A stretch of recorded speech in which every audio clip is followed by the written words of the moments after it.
KSRTC ഡ്രൈവറുമായുള്ള തർക്കത്തിലെ നിർണായക തെളിവായ CCTV ദൃശ്യങ്ങളടങ്ങിയ മെമ്മറി കാർഡ് കാണാതായതിൽ ഡ്രൈവർ യദുവിനെ പോലീസ് ചോദ്യം ചെയ്യുന്നു. സംശയമൊന്നുമില്ലല്ലോ. ഇന്ന് പുലർച്ചെ വീട്ടിൽ നിന്ന് കസ്റ്റഡിയിലെടുത്ത് ചോദ്യം ചെയ്ത കണ്ടക്ടറെയും KSRTC സ്റ്റേഷൻ മാസ്റ്ററെയും വിട്ടയച്ചതിന് പിന്നാലെയാണ് യദുവിനെ ചോദ്യം ചെയ്യാൻ വിളിപ്പിച്ചത്. ഇത് മനഃപൂർവ്വം കരുതിക്കുട്ടി എന്നെ കരിവാരി തേക്കാനുള്ള ശ്രമമാണ് സർ. ഞാനിത് കണ്ടുപിടിച്ച എന്റെ അസൂയാണ് സർ. മേയറും ഡ്രൈവറും തമ്മിൽ തർക്കമുണ്ടായ ബസ്സിനുള്ളിൽ സംഭവിച്ചതെല്ലാം ദൃശ്യമായി പതിഞ്ഞ മെമ്മറി കാർഡ് എടുത്തു മാറ്റിയത് ആരാണ്?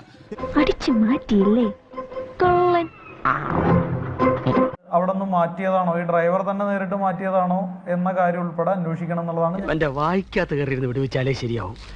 ഡ്രൈവർ എങ്ങനെ മാറ്റാൻ കഴിയും? ഡ്രൈവറിനെ ആ രാത്രി ഇറക്കി പോലീസ് കൊണ്ടുപോയതാണ്. പിന്നെ എങ്ങനെയാണ് ഡ്രൈവറിന് അതിന് സാധ്യമാവുക? ആ തെളിവെന്താണ്?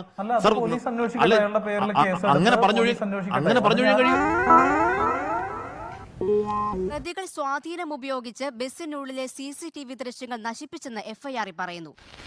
താൻ എനിക്കൊരു കള്ള പാസ്പോർട്ട് സംഘടിപ്പിച്ചതാ.